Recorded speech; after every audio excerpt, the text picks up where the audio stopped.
Noticias, congresista, muy buenos días. Nicolás, buenos días. ¿Es injusto hablar de, dentro de la indecisión de los parlamentarios, es porque siempre hay un cálculo político detrás? Lo que sucede es que el Congreso es una entidad deliberante de 130 personas que representan formas de ver la política, forma de entender la realidad social, forma de entender también la crisis social que hay en este momento y lógicamente siempre se busca una solución que no sea solamente para el presente, sino se está pensando, al menos en mi grupo político, en lo que es la perspectiva como país, ¿no? Es decir, nos vamos, pero ¿qué vamos a dejar, no? Caso contrario, si no hacemos una buena decisión, si no tomamos una decisión correcta, yo creo que esta crisis se va a seguir repitiendo tal como viene sucediendo desde el 2016, pero espero que el día de hoy, a partir de las 11, lleguemos a un acuerdo, a un consenso. Sobre todo que alcancemos los votos necesarios para tomar esa decisión. Para contextualizar esta conversación, congresista, y ya para que tengamos una opinión más clara sobre APP, ustedes están más unidos que nunca, digamos, y en la misma línea de su líder, el señor Acuña. Le pregunto esto porque no pasaba en el Congreso anterior. Bueno, miren, en este tema concreto, van a votar en bloque. La votación de la bancada ha sido, no te puedo decir unánime, pero totalmente mayoritaria. Correcto. De 10 integrantes hemos estado votando 8, 2 por motivos personales no han podido votar en las dos últimas elecciones, en las dos últimas votaciones. Pero desde el 16 de diciembre que se votó el tema de adelanto de elecciones, APP tomó la decisión de que era necesario escuchar la exigencia ciudadana de un sector, obviamente, y contribuir a la salida de la crisis y votar a favor del adelanto de elecciones. Hoy podemos decir que van a votar en bloque, digamos, a la decisión que se tome. Así va a ser. Perfecto, para que quede claro ese punto. Cuando recién, digamos, asume Dina Boluarte, reitero, siempre lo digo, por una sucesión constitucional, ¿no? A usted se le consultó sobre esta disposición al adelanto de elecciones, que era lo que correspondía, ¿verdad? Primero al 2024, luego, bueno, las cosas cambiaron por las razones que todos sabemos. Pero usted señaló, tiene que haber de todas maneras un tiempo prudente para las reformas. Hoy, con la propuesta que más se está discutiendo, ¿hay ese tiempo o ya van a tener que resignar estas reformas nuevamente? Yo creo que hay reformas mínimas, Nicolás, y yo recuerdo muy bien lo que señalé en esa oportunidad y yo lo sigo repitiendo. Yo creo que aún tenemos hasta el 14 de febrero que se ha ampliado la legislatura para terminar reformas mínimas, ¿no? ¿Cuáles son esas reformas mínimas? ¿Cuáles? Así, mencióneme una. Uno, contribuir al equilibrio de poderes y terminar con este enfrentamiento. Correcto. El tema de la vacancia y cuestión de confianza. Capacidad moral. Perfecto. Exacto, moral. Debe ser mental o física acreditada por un especialista. Perfecto. El tema del artículo 117 y permitir que un presidente por corrupción o un delito flagrante pueda ser procesado y destituido vía un juicio político. El tema de prohibir que sentenciados por terrorismo o corrupción puedan ejercer algún cargo público. El tema de la subrepresentación yo creo que no hay que declinar. Mire, Uruguay, yo siempre cito el caso uruguayo, 3 millones tienen 125 representantes, senadores y diputados. Perú no puede seguir con 34 millones, 10 veces más, pues con el mismo número de congresistas, ¿no? Entonces, pero sumarle a la bicameralidad, digamos, a los senadores. Efectivamente, sí. Yo creo en eso y creo que es lo mejor para el país, ¿no? ¿Y todo lo que menciona, hay tiempo para hacerlo? Tú, Nicolás, ese es un tema que ya todos sabemos que es conveniente. La izquierda se opone, ¿no? Como ahora exige su constituyente, porque simplemente tienen ellos como único objetivo el tema de su referéndum para la asamblea. Claro. Entonces, pero ellos, cuando conversamos, nos dicen que es correcto lo que se plantea, pero obviamente no salen de su exigencia y hasta de su presión, ¿no? Para incorporar en este escenario el tema de la constituyente. A ver, congresista, ¿cuáles son las fuerzas más obstruccionistas, digamos, en esta negociación para llegar a un acuerdo? Yo veo el sector de izquierda. De izquierda, Perú Libre, por ejemplo, tenazmente exigiendo el tema de la Asamblea Constituyente, prácticamente con una presión una condición. ¿Es eso o no hay nada? Exacto, esa es la posición. Y tú los ves en los medios de comunicación, los ves en entrevistas televisivas, en sus discursos, repiten y repiten, y nos quieren prácticamente imponer a los demás sectores del país, ¿no? Una agenda con la violencia en las calles. Ese es el problema.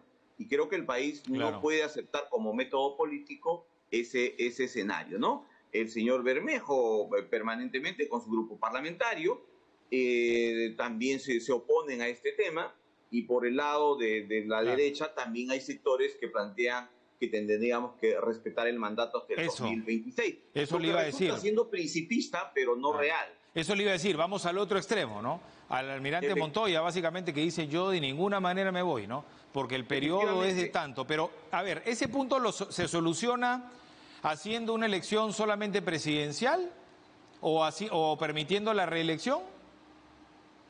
Bueno, lo que sucede es que el tema de la elección solamente presidencial se podría dar en el caso de que la presidenta Boluarte renuncie, ¿no? Correcto. Porque lo que señala la Constitución habla solamente de elecciones, no habla de interpretar ese punto, además. Efectivamente, ¿no? Y obviamente, además de ello, si hay elecciones, si estas elecciones son complementarias, como se está discutiendo, creo que se va a proponer eso el día de hoy a las 11 de la mañana, los congresistas podrían postular a completar su mandato, ¿no? Claro. Ahora, ¿qué ve más difícil usted? ¿Convencer a los que dicen asamblea constituyente, por lo menos referéndum, sí o sí, o a los que dicen hay que concluir nuestro mandato sí o sí? ¿A quién es más fácil convencer? Porque hay que convencer a alguno, ¿no? Porque si no, no se llega a los 87 votos.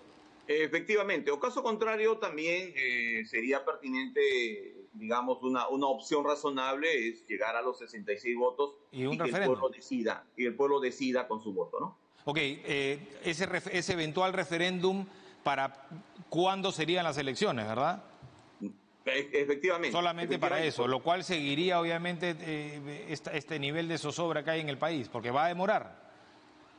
Sí, efectivamente, pero yo creo que ya la ciudadanía debe entender, ¿no? Los sectores que están marchando, porque hay que también evaluar de que gran parte de la ciudadanía en este momento está, digamos, en el sur básicamente con sus protestas, están exigiendo como una cuestión claudicable el tema de la renuncia de la presidenta de la República. Y lógicamente ese es un tema en el cual el Congreso pues no tiene injerencia, y que es decisión personal de la presidenta Boluarte, ¿no? Y decirles que ya vamos a tener un cronograma claro, ¿no? Y pedirles que ya cesen estas manifestaciones que nos está haciendo muchísimo daño a la economía y a la imagen del país a nivel internacional.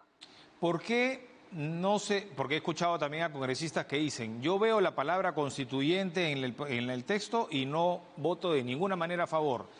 ¿Por qué se sataniza mucho el tema?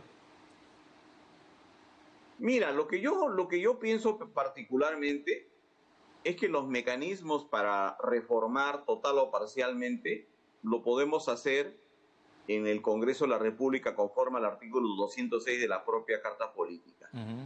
Modificar una constitución implica una decisión política muy seria, muy reflexiva. Y si hablamos de cambiar el íntegro de la Constitución, estamos hablando de cambiar el sistema político, el sistema jurídico, el régimen económico. Entonces yo creo que eso puede generar un nivel enorme de inestabilidad política. Y en estos momentos de crisis, en estos momentos en los cuales estamos saliendo de la pandemia, en estos momentos que tenemos este estallido social, hablar de una constituyente creo que no sería un elemento que una a los peruanos, sino al contrario, un elemento de mayor división. Fíjate tú, el caso chileno tiene que ser para nosotros paradigmático. Correcto. Chile está 3 años en esta suerte de marasmo constitucional. Su constituyente o su asamblea constituyente, que fue aprobada con el 70%, su proyecto de constitución fue rechazado con cerca del 65%. Y ahora en este momento, Chile está discutiendo qué cosa va a hacer para adelante. Claro, así es. Si uno revisa las cifras económicas, el Banco Mundial señala que Chile ha sido, el año pasado, el país de menor crecimiento económico en América Latina. Correcto. Y una de las causas es precisamente la inestabilidad constitucional. Así es, y esto tiene para rato. 2 preguntas en una para finalizar. La primera, y en la línea de lo que usted dice, ya escapa a nosotros si la presidenta Dina Boluarte renuncia. La primera pregunta es, ¿qué se gana con la renuncia de Dina Boluarte, digamos, en este marco, verdad?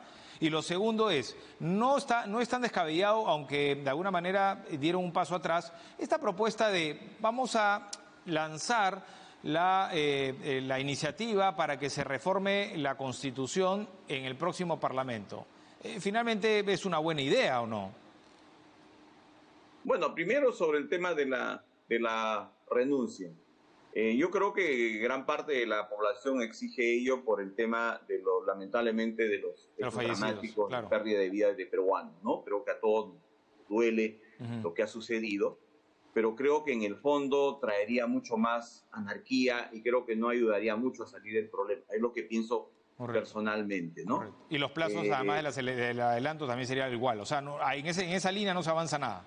Y claro, en cuanto a los además hay sectores que dicen renuncia a Boluarte, claro, pero tampoco entra William, claro, tiene que entrar otro. Otro, claro. Entonces, y ahí vamos perdiendo más tiempo. Si ese tercero tampoco les agrada, el Perú no puede estar sin ejercicio del poder y sin tener quien esté al mando, ¿no? Entonces es contribuir, creo, un poquito a la anarquía. A echar más leña al fuego. Bueno, y lo último entonces, la propuesta de reformar parcialmente o totalmente, pero en una comisión de constitución. Yo creo que esa sería una vía importante, porque hay que recordar que la reforma de la Constitución en su integridad no es una cosa nueva. Claro. Durante estos más de 20 años de vigencia de la Constitución, en gran parte del sectores políticos siempre han solicitado la reforma total de la misma. Hemos tenido la comisión de bases de la Constitución que la conformó el presidente Paniagua y que la presidió el doctor García Belaúnde. Posteriormente, en el quinquenio 2001-2006, la Comisión de Constitución le encargó al doctor Henry Piz formular un proyecto de reforma constitucional. Y cuando el doctor Piz dejó el Congreso, precisamente dejó como su legado personal un anteproyecto de reforma constitucional.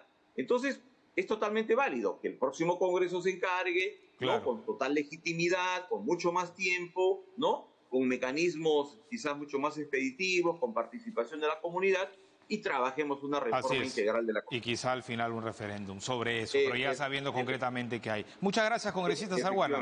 Muy amable. No, Nicolás, a ti, muy amable. Eduardo Salguana, congresista APP. Tenemos unos segunditos nomás, señor editor.